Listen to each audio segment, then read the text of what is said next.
So we've got a few requests as far as low water pressure right at the faucet itself. First thing I always check is the aerator.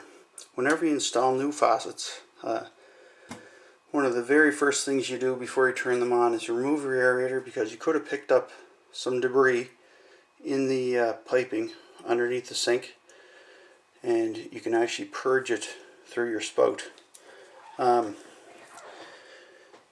You check your aerator, it's nice and clean, turn your water on, and if you have a low flow, the next step that I go to is I'll go underneath the sink and actually disconnect the speedway supply going up to the faucet, and I'll put a piece of braided hose. It doesn't have to be braided. You can use just a regular PVC a poly speedway, but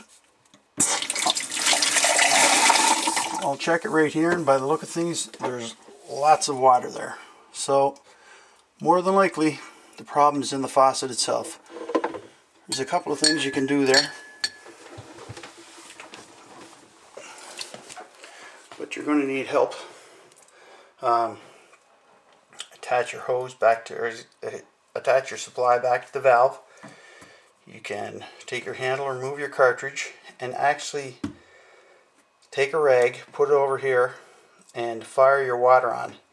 And hopefully, if there's some, it could be a piece of solder or a screw in the faucet itself, hopefully that'll pop out when you do that.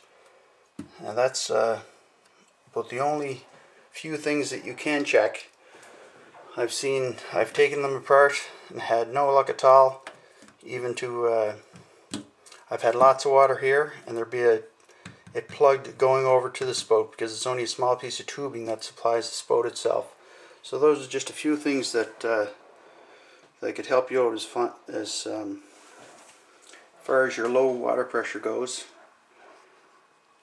at your spout itself. Anyway, best of luck. Take care.